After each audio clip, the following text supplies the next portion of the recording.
All right. Well, today we have again to the show Jamey Price. Thank you for joining us for the second time on the Yeah, Golden Hour podcast. it's an honor to be back. Things are a little different now. I wish I was in LA. I mean, I'm sure you don't I'm wish not, you were in LA, yeah, but I'm gone, man. that's, The weather's a what's the lot track? nicer over there. Yeah, it's been raining and cold, and like it was 32 degrees Fahrenheit yesterday and raining all day. Yep. I mean, same here, except it was snowing. You didn't have snow. It was just No, really cold rain. no snow, just gross. Yeah, I guess now our weather patterns are fairly similar. We're Yep, sort of not on gonna the be same. 70 and sunny every day for you now. You have good seasons. Exactly. Yeah, I mean, the last we talked, we were just talking about this before we started rolling, but it was a little over a year ago, and it was obviously pre-pandemic, so things were just everything was great. It was a new year. We were excited. uh, you were out there for a big event. It was a big a race in was it in Long Beach or It was at Anaheim Angel Anaheim? Stadium. Gotcha. Yeah. And again, for those of you who haven't listened to my previous interview with Jamey, I'll link it in the show notes below or the description of the video.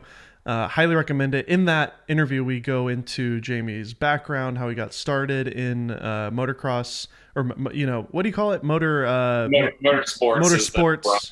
umbrella. Yeah, but not motocross. That's dirt bikes. But I'm sure you have done plenty of motocross, right? Well, that's pretty much what I was out there shooting in LA. It was Supercross. So Supercross is indoor motorcycle racing, Yeah. and motocross is outdoor motorcycle racing. Oh, okay. Apparently, I didn't know that.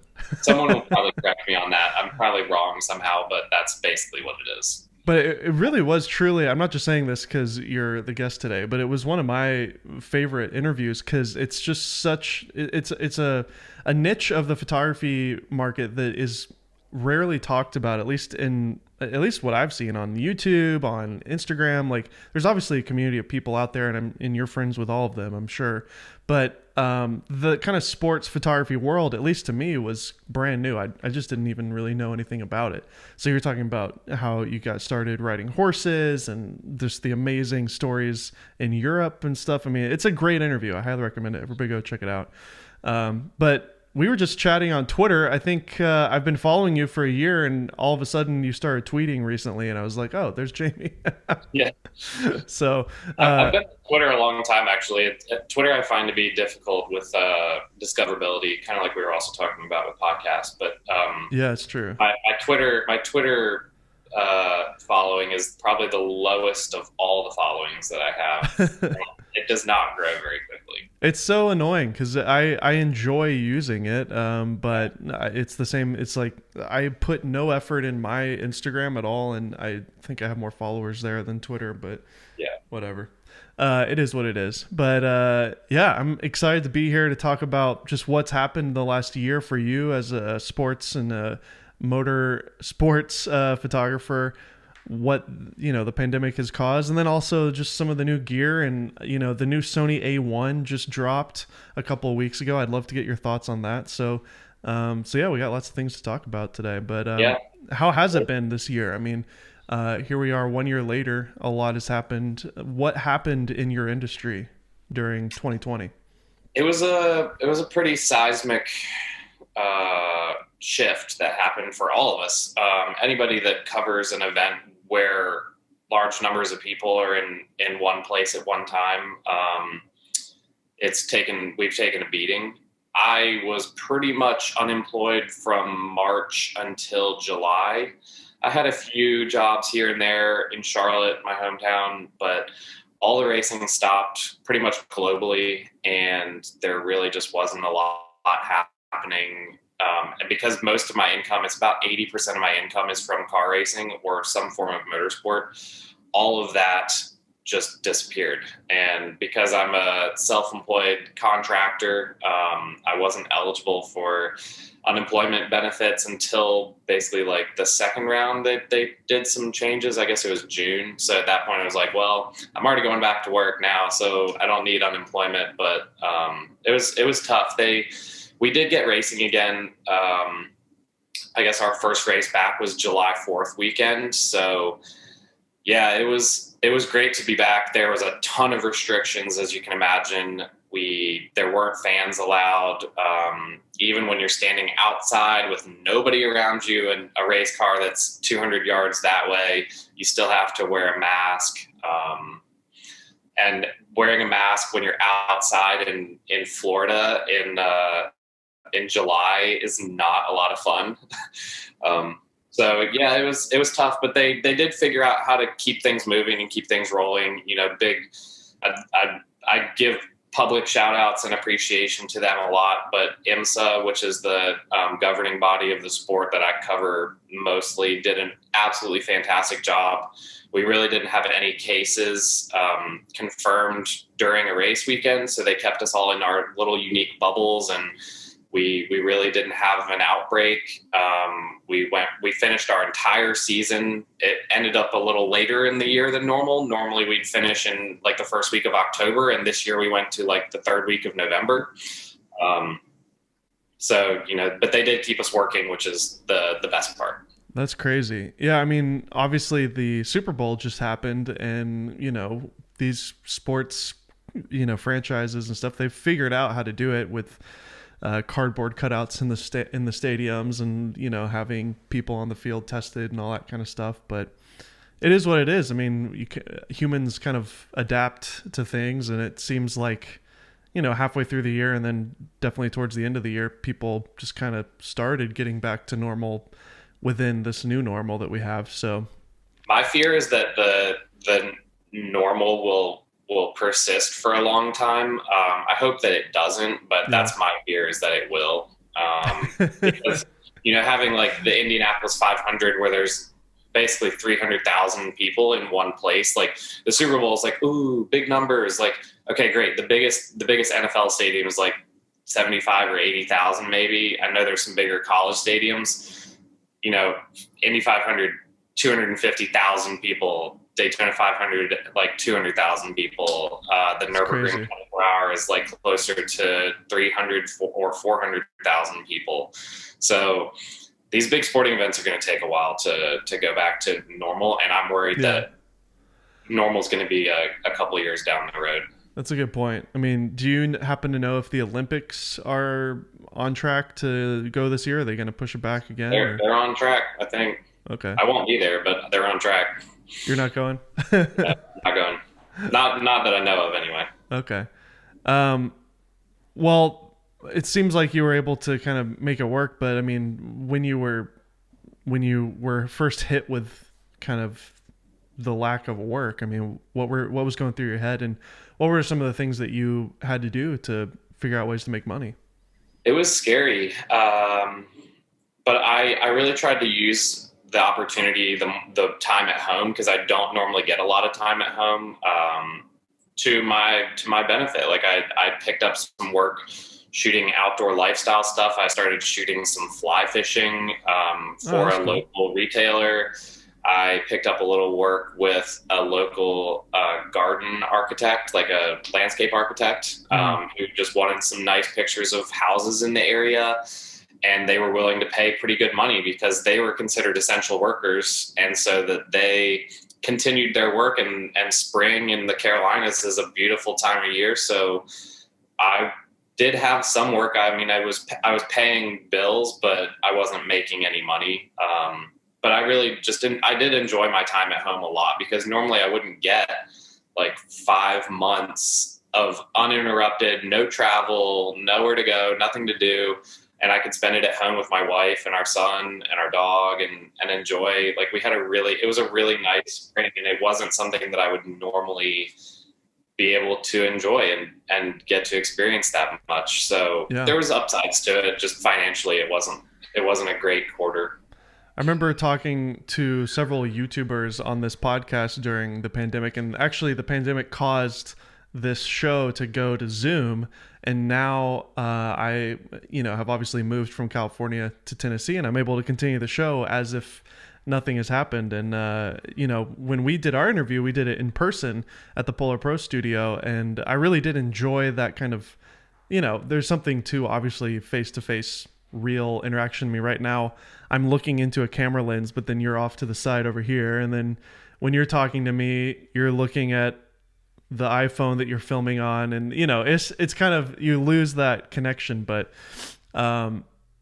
it is funny how a lot of the YouTubers that I interviewed, including myself, like we were very busy. It's because people were really going to YouTube to watch content because they were bored at home, not working. And so now I'm actually taking a break from YouTube. I've left, you know, the channel I was working for, and I'm finally getting some of that time that that I should have had, you know, 6 months ago that it seems like everybody else had. But anyways, I don't know why I'm saying that because, you know, it doesn't help you in your situation, but it's all the same though. I mean, I definitely missed the personal interactions at the track and being able to hug people and handshake and interact and network. That those personal connections are a huge part of my job and how I get work and have kept work. And of course, you know, now that everything's online people are afraid to go out to dinner, and it's changed a lot. I mean, thank God that you started your career, you know, years ago, and you're able to have those connections. I feel for people who are just getting started now who, like, can you imagine trying to get into the industry now, you know, as a newcomer? I have had a ton of people reach out to me via email and Instagram DMs, and they're like, you know, how do you get started? And the answer hasn't changed. The problem now is you can't go to these races as a fan. Like, they're not allowing fans. And if they are allowing fans, the access is terrible. Like, normally in a normal year with IMSA WeatherTech, you're allowed to wander the paddock. You're allowed to wander around the garages. And right now everything's closed. So yeah, I mean, I feel for people that are trying to get their foot in the door and trying to, you know, start in an industry that's already really difficult to get your foot into. I you know, there's no easy answers. It's not good right now. I guess just to rent out a racetrack and have a buddy drive a car in a circle and take pictures of that, right? I gave somebody some advice on Facebook the other day that they're like, I don't know where to go and practice. So I was like, I mean, honestly, a highway is as good a you know, practice ability. I mean, the cars are not going to stop going by you, and it is a way to learn, and it's a way that we've all done it at some point. People just, it's not sexy and it's not fun and exciting. It's, you know, panning minivans on a highway 60 miles an hour, but it's the same practice. It works the same way. Panning doesn't matter what you're panning. It works. The theory is the same. So that's what I'm telling people is, like, you know, if you can't go to a racetrack, go to the next best thing, whatever that is. Yeah, I mean, no kidding. You could kind of carve out your own niche and kind of do like a street photography version of motorsports, where you're a photographer that takes candid photos of, you know, cool cars on the actual road, you know? Exactly. So that is one thing that I've noticed moving from LA to Nashville is I see way less exotic cars than I was seeing. Yeah. Nashville doesn't have the car scene that LA would. Even just like I grew up with that. I mean, I'm from Nashville, so like it didn't seem to be that big of a deal. But then when I moved there, I'm like, oh wow, everybody has nice cars here. It's crazy. Yeah. And there's a lot of Teslas. Yeah. So many Teslas. Yep. I still have my pre-order on the Cybertruck, my $100 deposit. So yeah, I'm waiting to see when they start rolling those out. I think it'd be really fun now that I live here in the South and there's plenty of room for a vehicle like that. I think you can buy it with ATV as well. So that, I mean, that'd be super cool. I should drive up to Charlotte and we could go off-roading on the side. I'd love to see one. I think it'd be cool. You could shoot it. We could do a shoot. Let's do it. It'd be awesome. So one of the things that just fascinates me about what you do is just the technique behind taking motorsport photography. And so I'd love to dive into that because, again, a lot of people listening are, you know, traditional photographers, maybe portrait photographers, landscape photographers. And hopefully we have some listeners of this show right now that are aspiring motorsport photographers, or even some of your fans will listen to this show because your name is the title of the show. I'd love to get into the technique of how you actually capture fast moving vehicles. I think we might have touched on it a little bit on the previous show, but I'd love to just, get your thoughts on that. Somebody who is just picking up the camera for the first time, what is the technique behind nailing focus on a moving vehicle? The technique is, it honestly just takes a lot of practice, and it takes more practice than you think it takes. And honestly, being willing to experiment and have fun with shutter speeds. Like, normally, and I've done pretty much all kinds of photography over my career. I've done some fashion, I've done food, I've done landscapes. And generally, your goal with anything is to make sure that the subject is sharp. And so with shutter speed, when you start adjusting shutter speed and going to slower shutter speeds, and I'm not talking like a 200th or 100th or even like an 80th, I'm talking like, a 40th, a 30th, a 20th, a 10th, half second stuff that's moving, and you're panning it. It's not easy. And it just takes a lot of practice. And I've done this for a really long time. I do it almost every week of the year. And, like 2 weeks ago, I was in Daytona for the 24-hour race. And over basically 7 days of work, I was like standing next to a racetrack, not in the media center, standing next to a racetrack for about like 33 hours. And that's most people's, like that's pushing toward an average work week for most people. And that doesn't include the time that I'm editing and doing all the other stuff that I have to do. That's literally just trackside.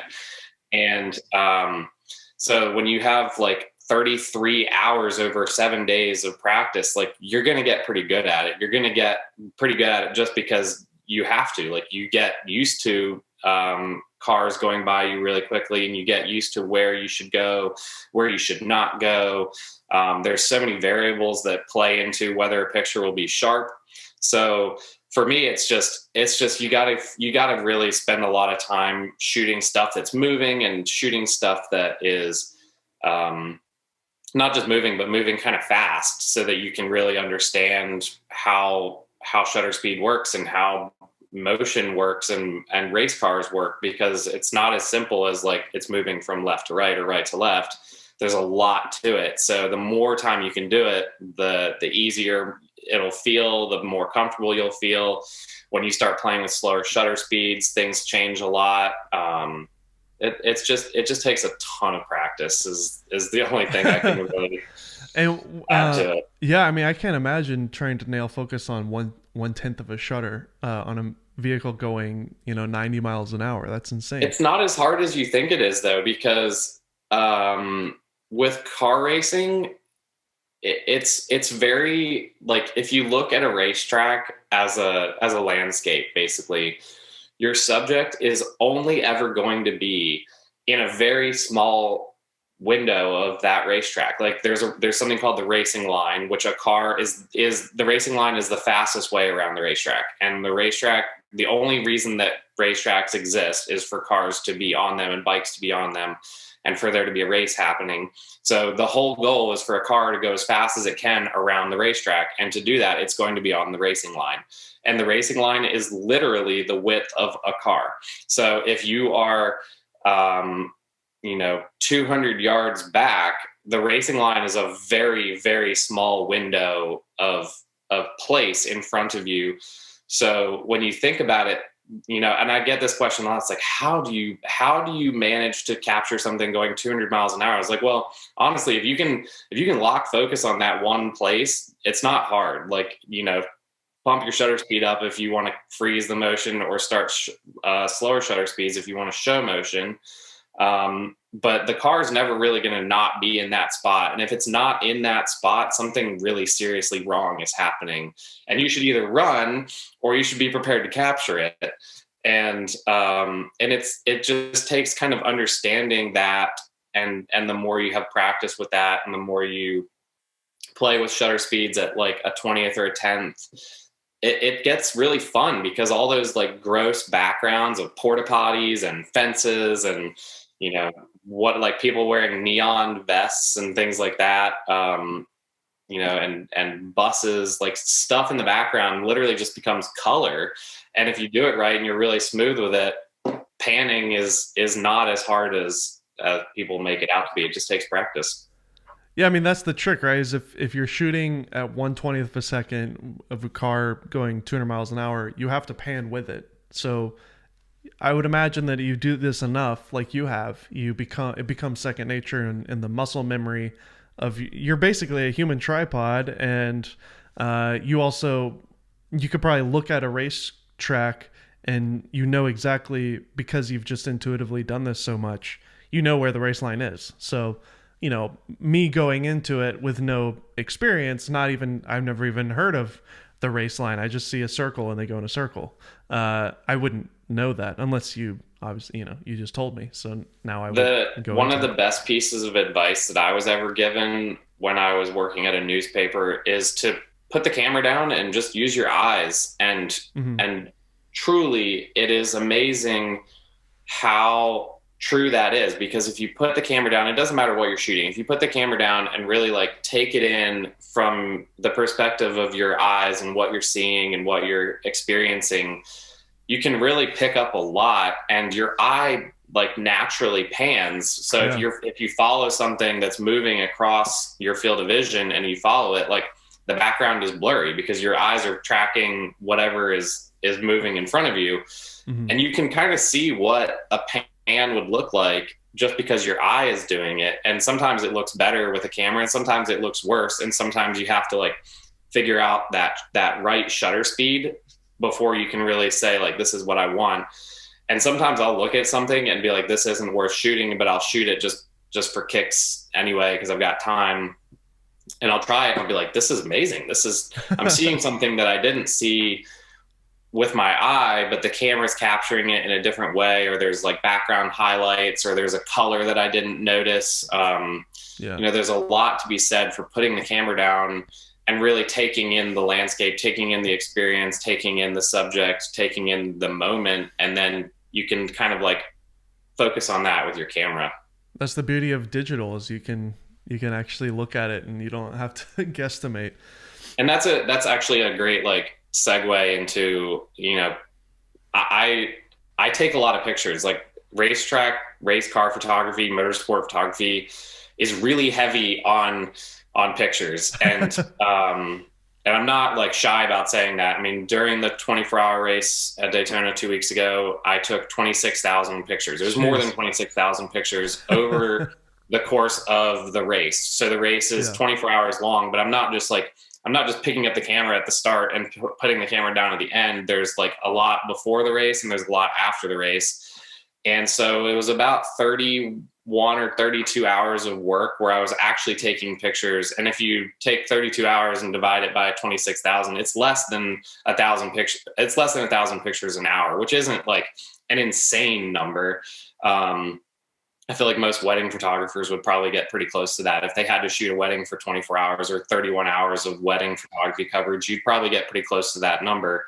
But we're not shooting film anymore. Like you don't have to, just be super, super conscientious of like, oh, I've only got 2 rolls of film left. I better like use these really carefully and not mess around with like slow shutter speeds because I'm not guaranteed to get it. Like I have a whole memory card wall of Lexar cards that are 200 gigs. Like I'm not short on memory. So the only limitation is like physically my shutter. And if I blow a shutter because, I've overused it. So, like don't be afraid to like experiment because it's not just practice, but it takes doing it. And it takes like actually taking pictures and not just like one picture. It takes taking thousands of pictures to really start to understand how the camera works. And you can't be like, oh, I took 10 pictures and only like one of them was sharp. I was like, yeah, that's how it works. I've had people say that all the time. It's like, well, I only got like one picture sharp. And I was like, well, how many did you take? Like, I don't know. I stood there for maybe 20 minutes and took like 150. I was like, I took 150 between, 3 cars going by me for 30 seconds. Like, I'm just rolling through the shutter because I can, and I can go through it Yeah. really quickly in Photo Mechanic, and it's not going to cost me any time to do it. It's going to be very jarringly visible which pictures are sharp and which pictures aren't. And Yeah. I can just Photo pick Mechanic. ones out really quickly. What's Photo Mechanic?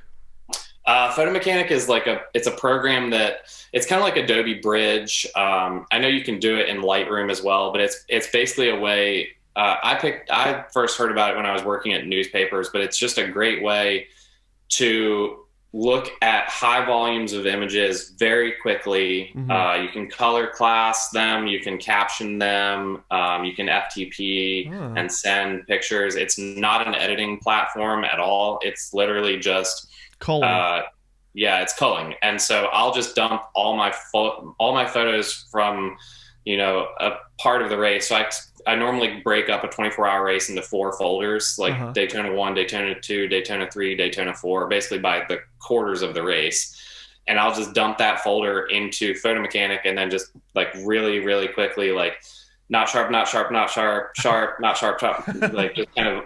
And at the end of it, I'll have a color selection of like, 1 through 9 for my clients. And then I'll go back through that days or weeks after and pull pictures that aren't client pictures, but that I still like. And then I want to post to social media or just have on my archive. But it's just a great way to go through a ton of pictures. And do you take all raw photos or do you do JPEG? Yeah, these are all raw photos. Again, I don't know why anyone would shoot in JPEG these days. You can, there's nothing wrong with it, but a raw file just gives you so much flexibility. And I don't even do that much editing, but if you ever wanted to, or you ever had somebody ask you for an ad agency, I mean, I've had people ask me for raw pictures to then make them the way that they wanted to make them. And these memory cards and cameras are so good at handling raw pictures. It's not a disability at all. So I just mentioned I do take pictures of my kids JPEG because I just drag them. I just drag them straight to Google Photos and just I don't want to edit them. No, you don't, and you don't need to with like that stuff. Anything work related, exactly, is in raw.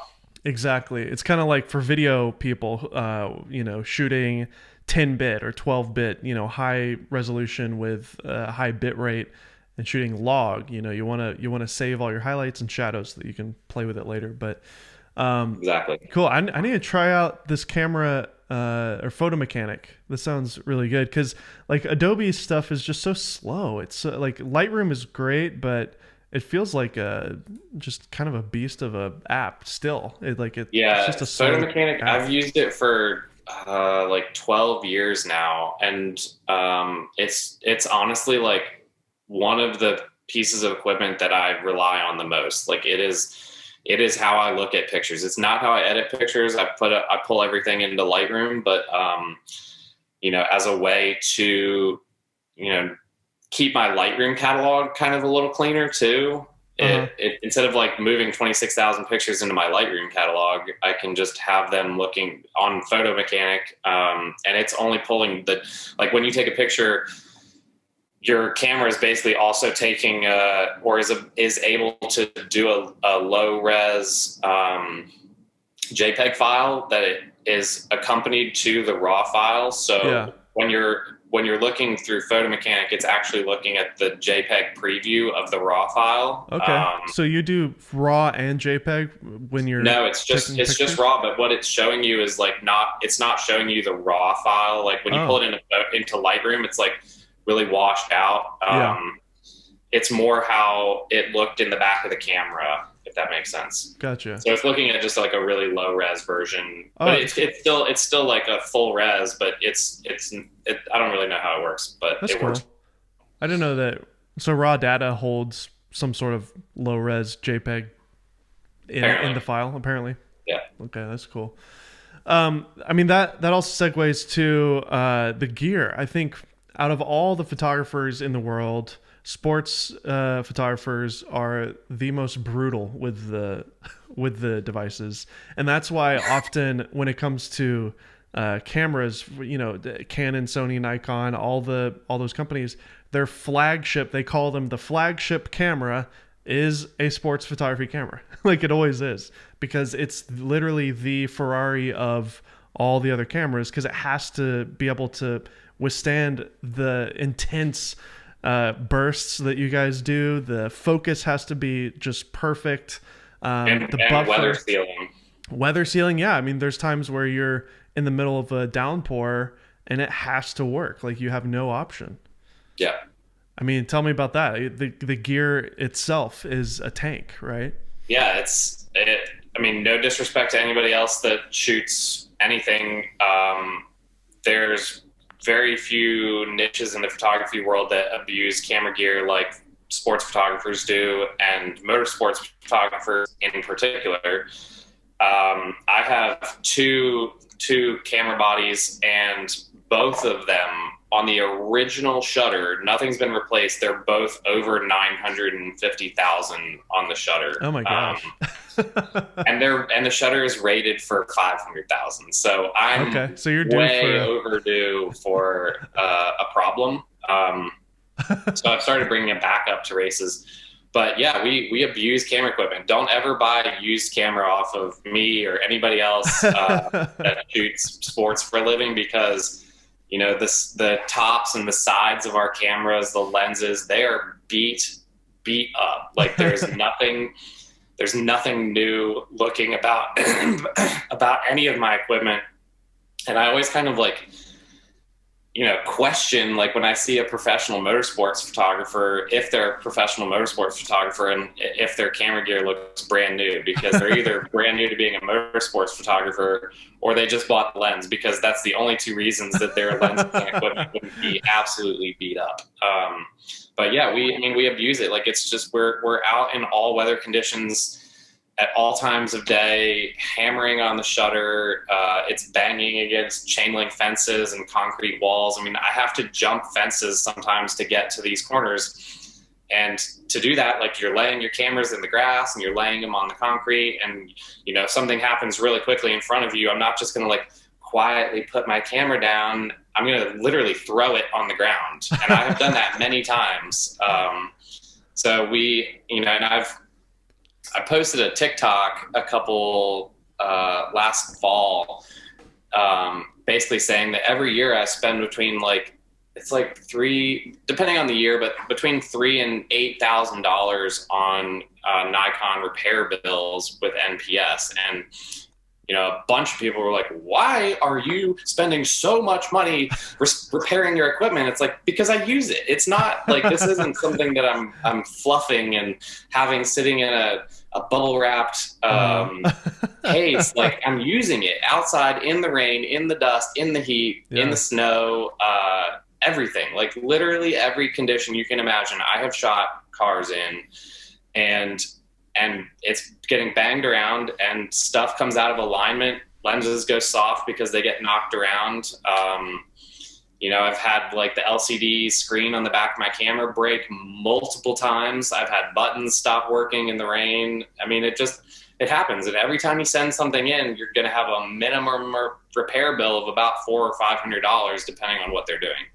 So yeah, it just gets beat up, and and that number adds up really quickly. And at the end of the year, it's just it's a tax write-off. I mean, it's just work expenses, but nothing in my camera gear stays very new looking for very long. It's really.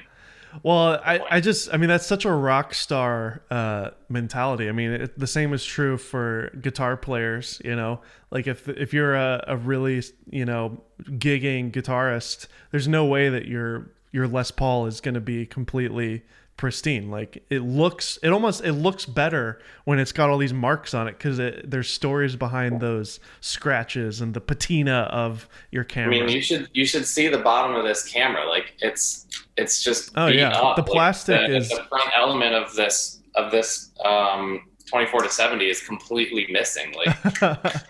But it's still, it still works. That's the thing that's crazy. And the leather on the grip, have you had to put like are the pieces of the leather coming off on the grip? Oh yeah, I mean this is super glued together because I'm not going to send it into Nikon and have them charge me $300 to put The grip back on it. the rubber back on. I just took some super glue and was like, all right, here we go. But And it works.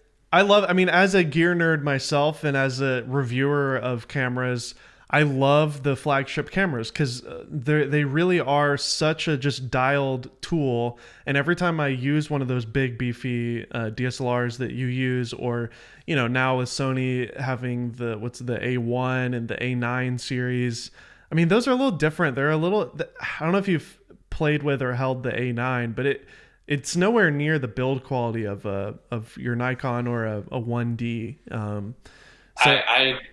I shouldn't say this because I haven't used it, but I have lots of friends and friends of friends that I talk to regularly.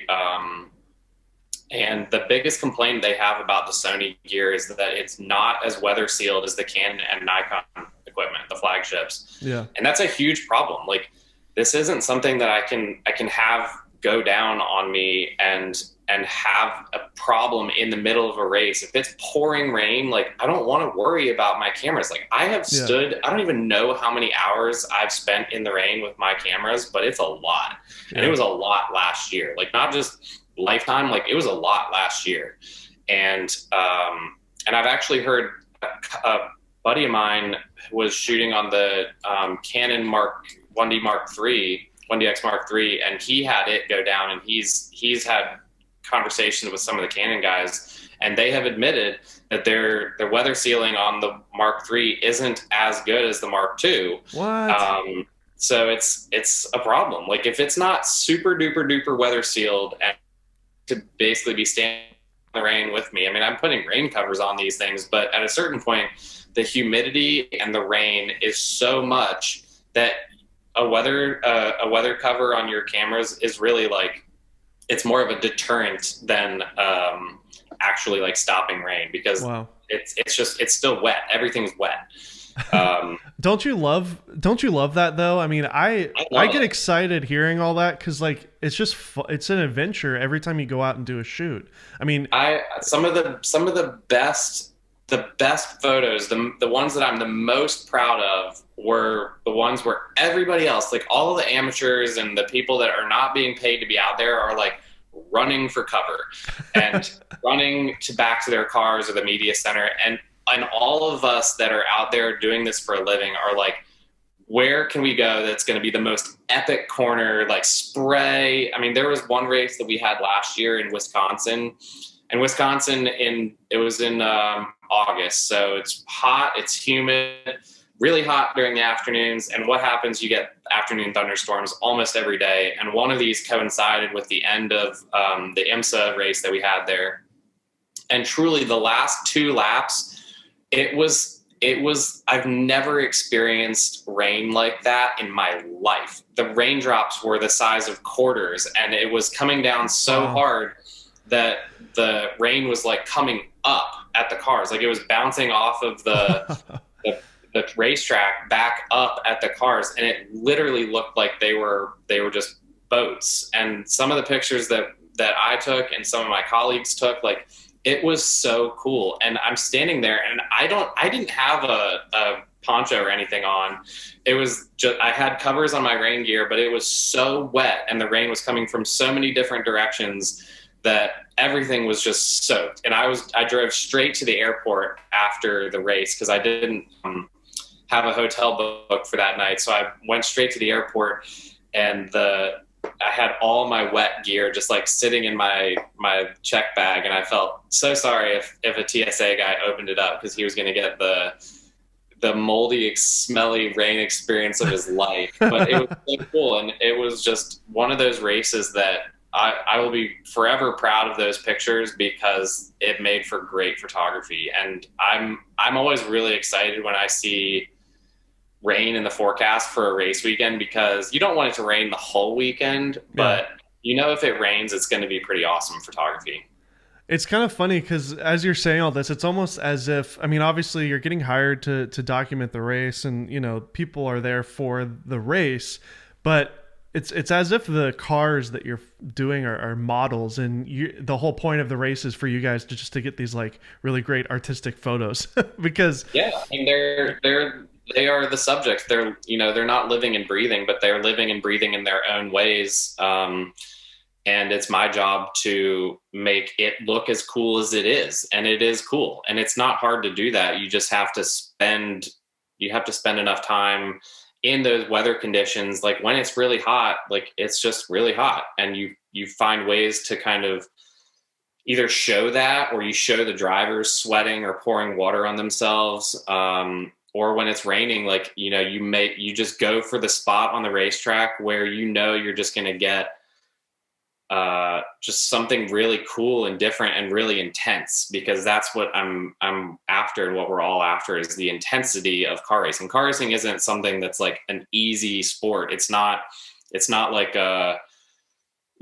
something where you don't have that grit and you don't have that intensity. It's just baked into the fibers of what car racing is. And so I want to show that. I want to show that the cars, like after a 24-hour race, they are beat up. Like pieces of them are hanging off, and the hoods are duct taped down, and the grit and grime and rubber and bugs and just rain, mud, like there's so much to them, and they evolve, and it's my job to show that. And whatever condition that we have to work with, that's what it is. And that's what makes it great, because I can go to these racetracks time after time after time after time. Like I've been to some of these racetracks 30 or 40 times now, and you can always come away with something different, because the weather changes, the car changes, the drivers change, the race is different. Like it's never the same ever. So it's a lot of fun.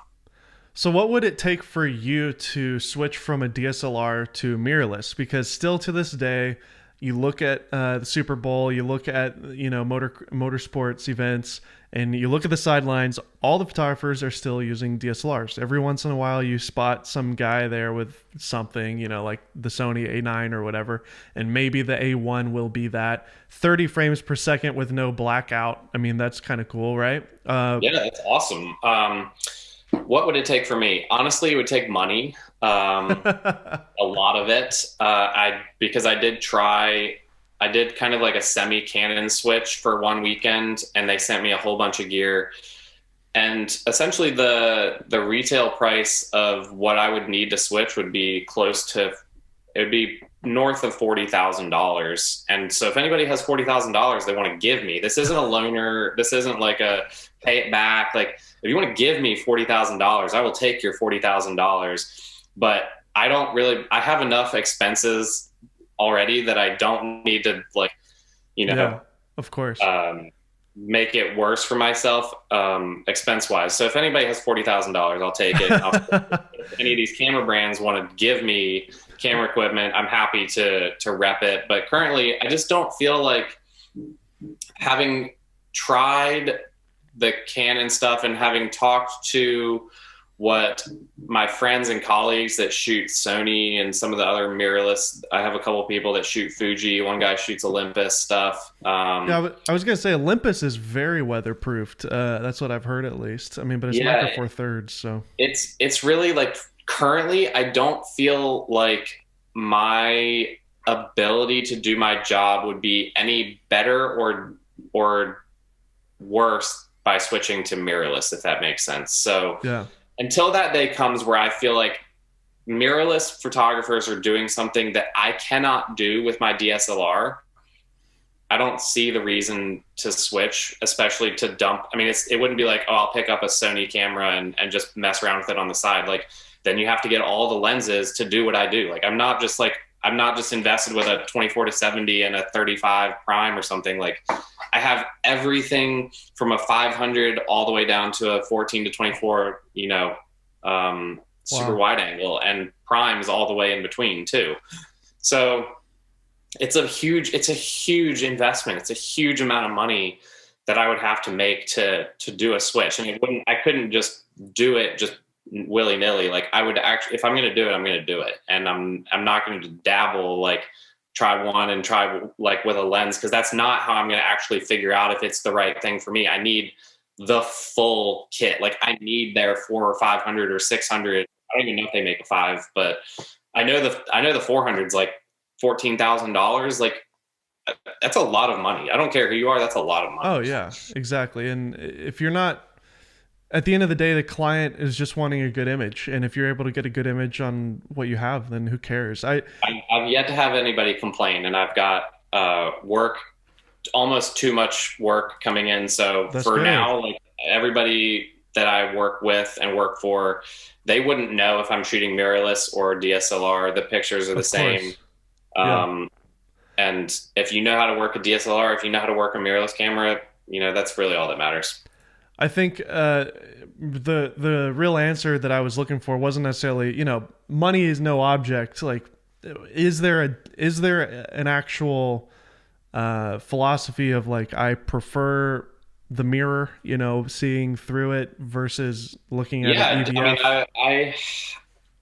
I mean, I have messed around like once for 20 minutes with a mirrorless camera, and I do personally prefer to see what I'm actually seeing. Like, yes, it's nice to see if you're going to totally miss on the exposure by looking through the viewfinder, but I think mirrorless cameras their like sweet spot is if you're using like the back LCD screen. The viewfinder, I'm not a big fan of the EVF. It just looks weird to me, and I do prefer to see what I'm actually seeing because it's a mirror.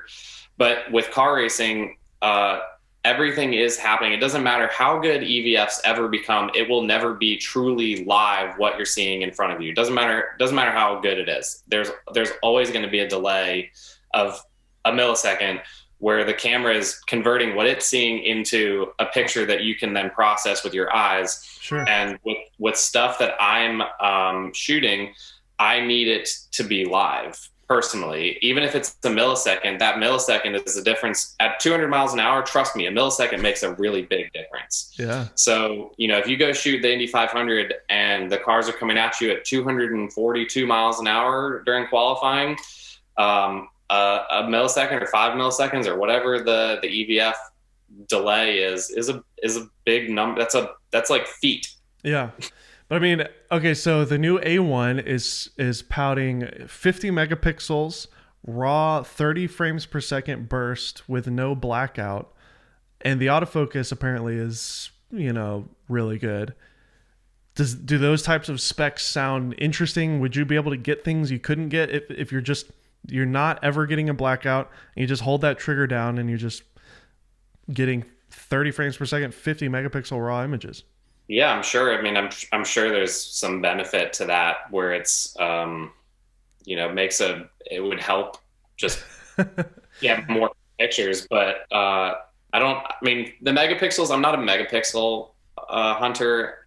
None of us really want to become where like I take a picture that's, we kind of joked about this in the media center a couple of years ago. And this was even before cameras were doing, 50 megapixels, 30 frames per second blackout. This was like 3 or 4 years ago.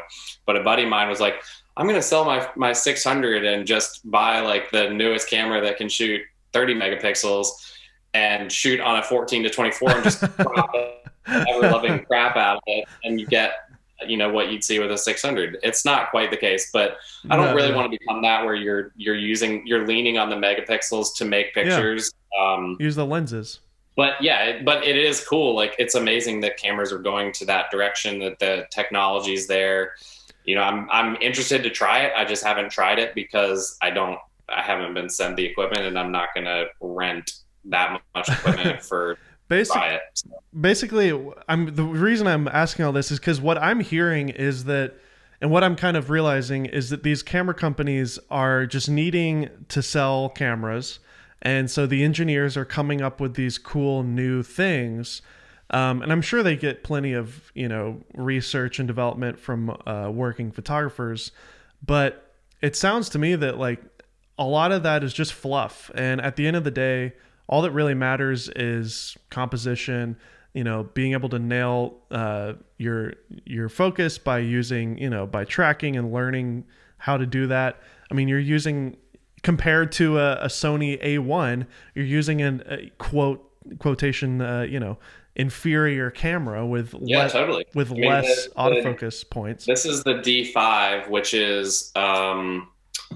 don't remember when the D5 came out. It would have been 2017, 16, maybe. I mean, it's 5 years old now. Like, I mean, this isn't like new. 2016, January Yeah, it's not 2016. new equipment.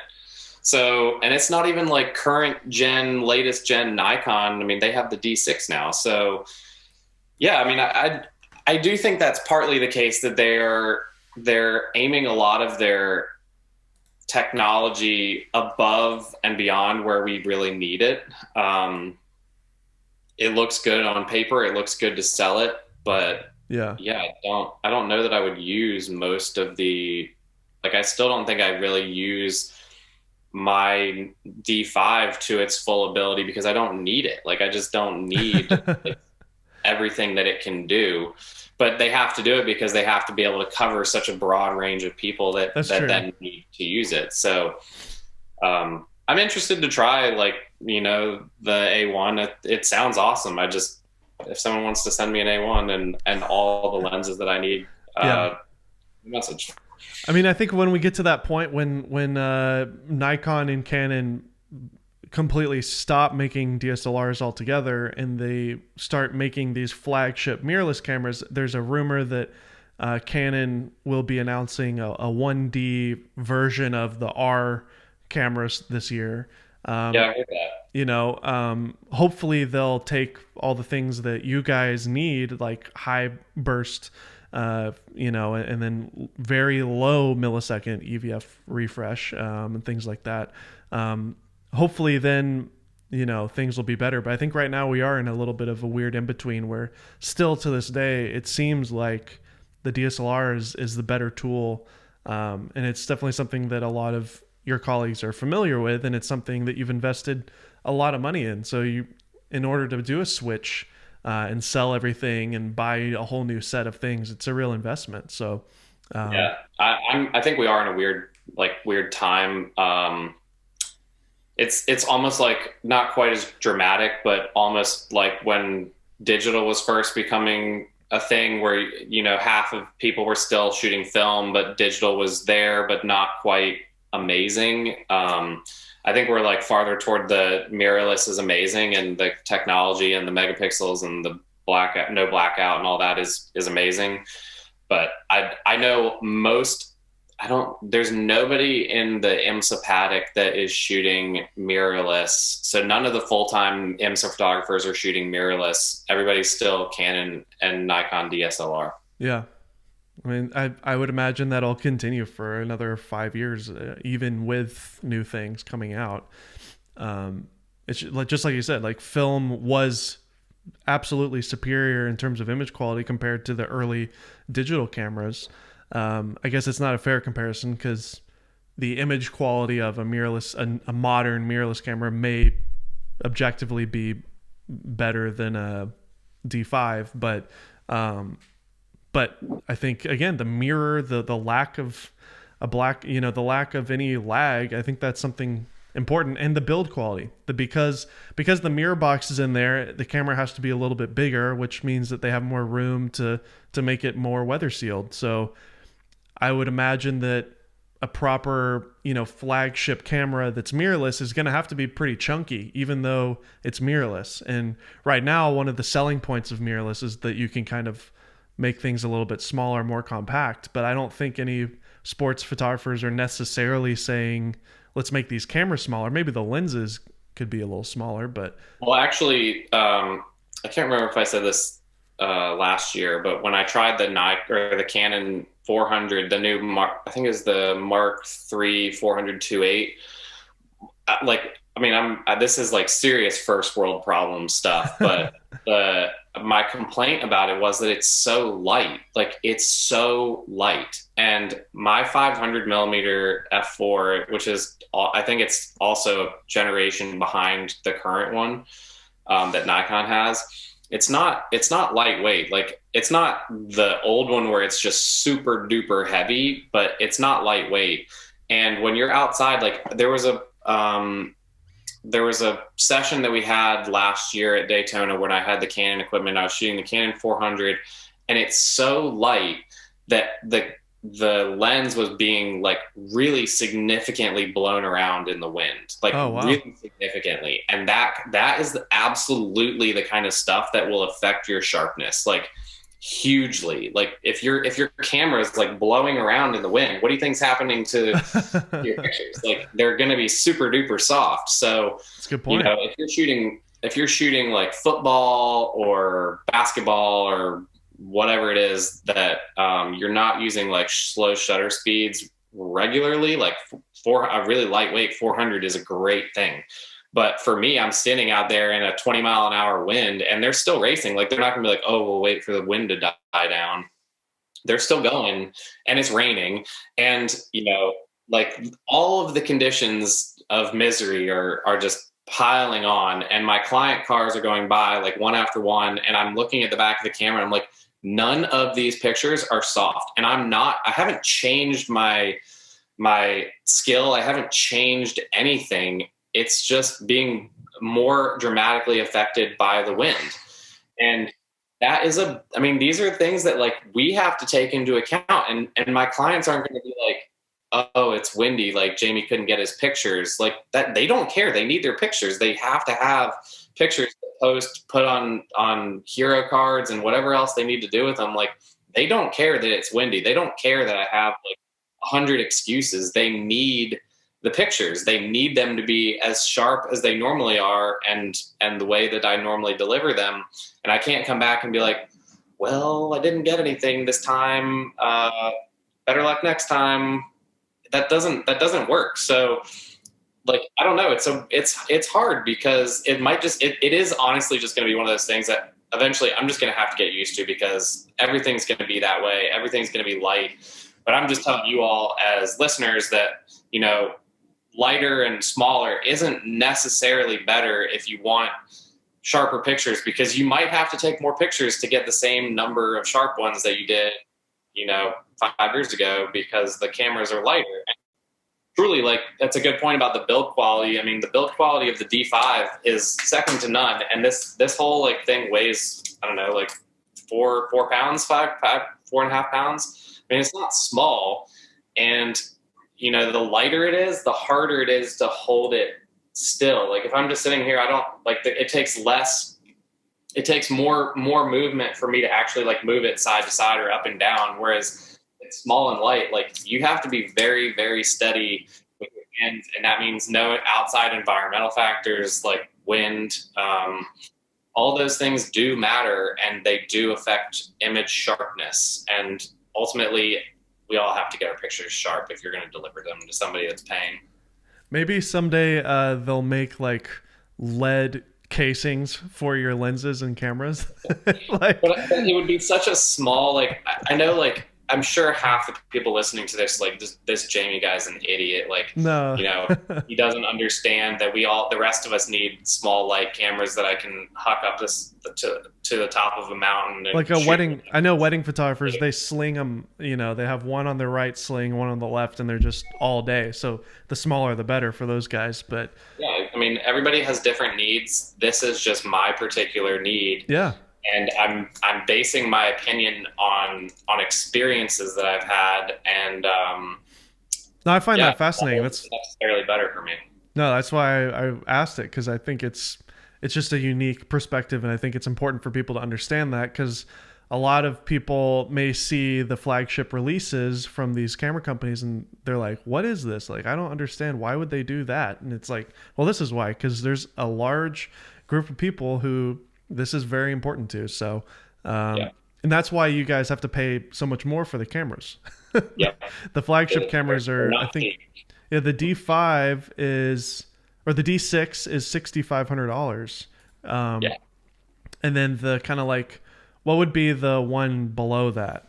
Well, the D5 was the one previous to that. But like the non-battery grip version, what is that called? The D850? Yeah, the D850. So that's more of like a really high megapixel. Okay. It's not a sports body. Yeah, so that one's 2,900, and that one's got more megapixels. It's smaller. It does 4K video, but it doesn't have the frames per second. Exactly. So you're paying for that crazy weather sealing. You're paying for the build quality. You're paying for the burst rate. I remember when I would shoot weddings, I would always be shocked to see people walking around with like a D6 or a 1D shooting a wedding, because it's like, you're not even using like half of what that camera's capable of doing. Yeah, you're seriously overgunned. Yeah, being overgunned for sure.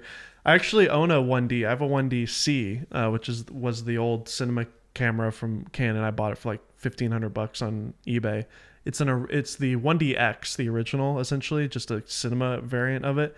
And I do love using it for taking pictures of the kids, because having a camera that can burst off like that with toddlers is actually pretty great. Yeah, toddlers, I have one. They're the hardest moving things you'll ever capture, because they don't move in a straight line. I mean, No. that's where I said earlier, like, car racing is easy. I shoot my toddler, like, I take pictures of him all the time, and it's hard. Like, he's never in the same place for very long. Race cars, it's like, well, they're always going to be right here and never anywhere different.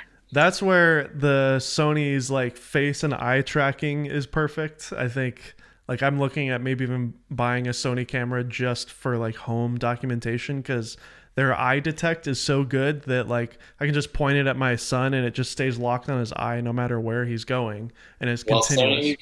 Sony needs to like up that technology and have a race car tracking. There you go. I think the I'm pretty sure the A1 does car tracking. I don't know. Now I'm gonna have to cut this out because of this dead air. The A1 is $6,500, by the way, $6,500. It's about the same price, which is ridiculous for a camera with lesser of a build quality.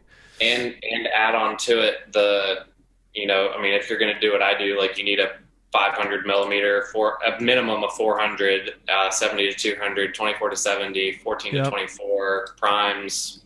So big number.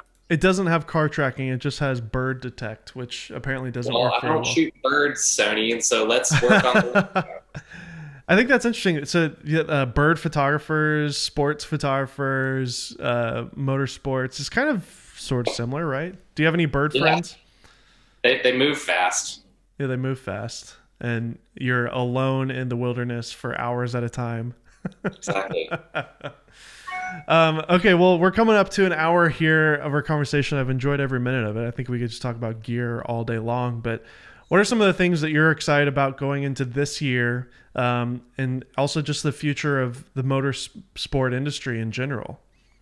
I think this year is going to look a lot like last year did, but hopefully without that big dead area from March to July. So we've already had our first race of the year at Daytona.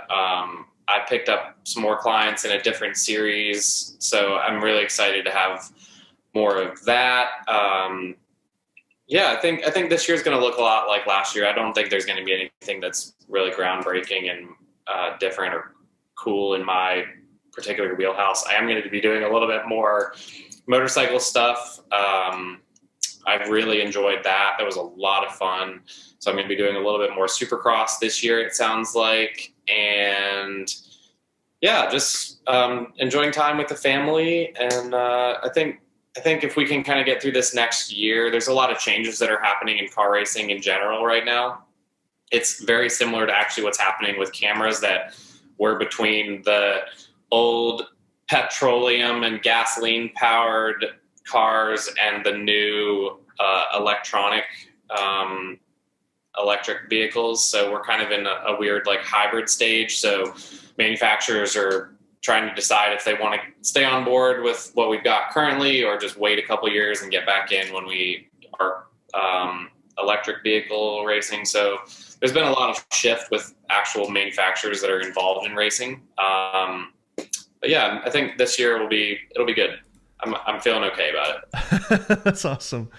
I'm curious about the electric world. Like, they just keep getting better and better, and I think I would assume that's the future of racing, right? Is starting to take essentially robots and putting them into these electric vehicles. And it is.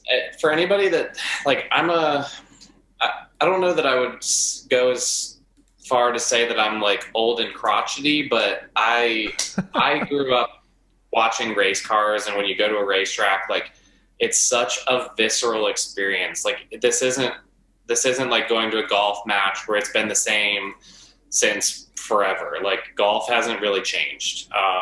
It's just green grass and guys and girls hitting golf balls, and that's it. And people like doing slow claps, and that's it. Whereas race cars and car racing, you go to some of these races, and the atmosphere is such a huge part of the experience. And atmosphere is hugely based on sound. Like you go to these races and you can hear the cars, you can hear the tires, you can hear just so much. And with some of the series, like there's so many different kinds of engines. It's not just like gasoline and electric or hybrid. There's literally like, there's V6s, there's V8s, there's V10s, there's V6 turbos, there's flat six V6s, V8 turbos. And every single one of them sounds different. So you have this incredible symphony of noise. And if you took all of that away, just poof, overnight, I do honestly think that you would see a huge decline in the numbers of people that are interested in car racing, attending car races. It's like if you took away all the atmosphere at an NFL game, just like vanished. Like nobody's allowed to cheer, nobody's allowed to shout, nobody is allowed to eat popcorn, and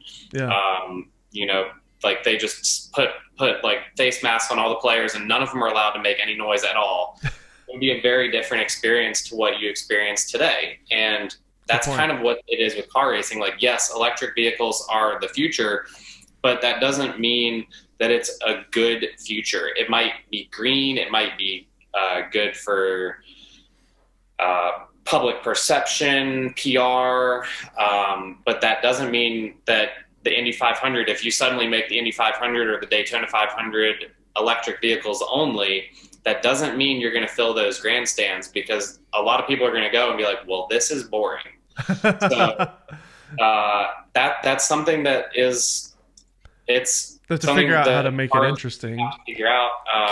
I just think the cars will get faster and better if you go electric. Not forget about the green stuff.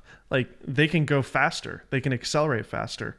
They can. There's just, from the racing perspective, if people are just watching on TV, it may not change a lot. But if you're the people that go to races, it changes a lot. And when you suddenly don't have as many, if you don't have the atmosphere of people being in the grandstands for the Daytona 500 or the Indy 500, it does look less popular. Like that's not, it's a worse PR look to not have people interested in it. Maybe it'll. So I think it's a weird place that they're in. That's true. There's really no other sport like that where it would have a huge effect if it all switched. So I would imagine that there'll just be different niches within racing, right? You have like the electric series, and then you have the diesel series or whatever, right?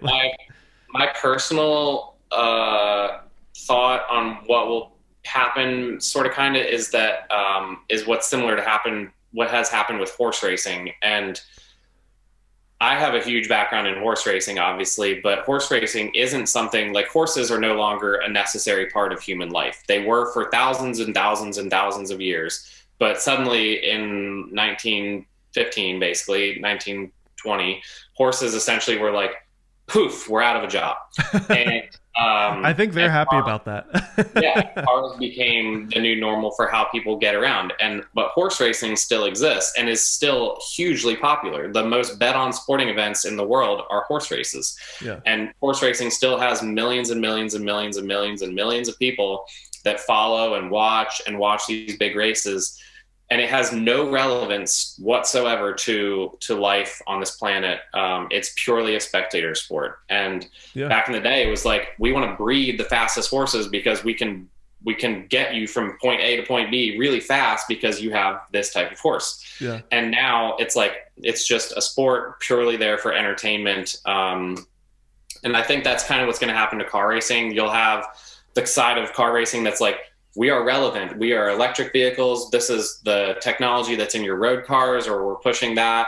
And then it might not popular. It might have huge manufacturer involvement, but it might not be as popular from fan perspective. And then you'll also have the side of things like horse racing, where it makes zero difference to anybody's daily life, but they're running V10s because it's cool and it sounds cool. They spit fire, and you have to wear earplugs when you go to the racetrack, and it's somewhere you want to bring your kids because this is what you grew up with, and this is something that is really visually audible and exciting to go and see. Yeah. It's a very different experience than going to an electric vehicle race, and I've been to one. It's not as exciting to me, and to actually go and like experience it, it's very, very different. Wow. Well, you heard it here first. Jamey's prediction.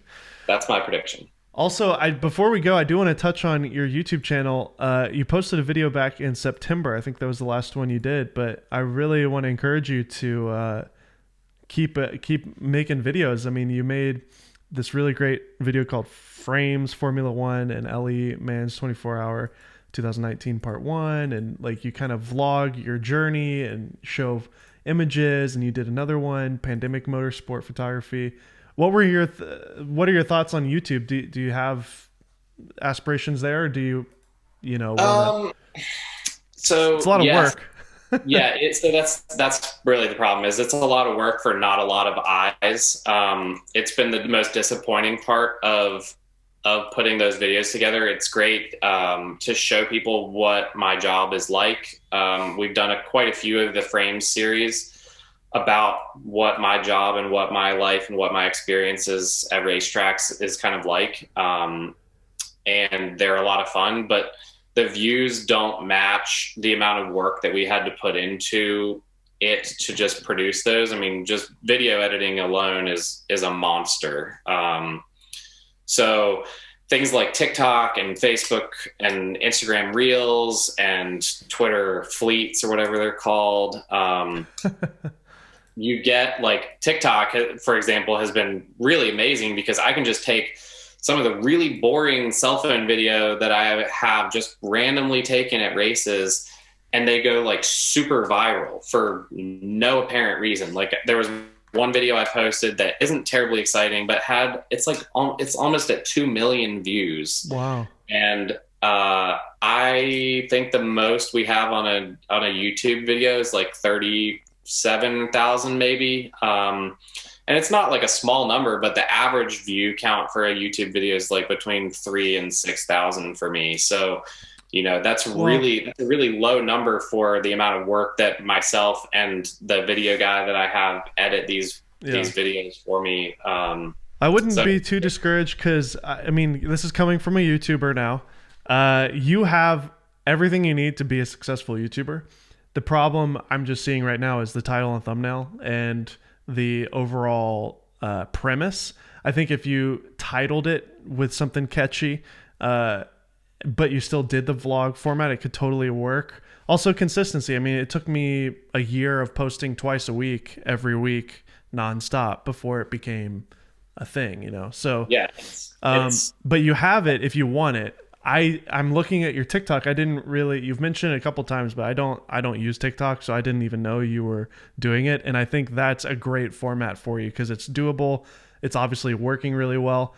And I would say, I don't know if you're familiar with this, but YouTube has a thing called YouTube Shorts now, which is essentially TikTok. You could start just repurposing your TikToks and putting them on YouTube. All you have to do is put #shorts somewhere in the description and make it under 60 seconds. And then it just gets fed into YouTube's Shorts algorithm. So I'd recommend giving that a shot. I've heard stories of people getting, like 1 million subscribers in a month because they went viral on Shorts, like out of nowhere, so. All right, I'll go do that right now then. Yeah, you don't have to do any work either. Just take your TikToks and put them up there.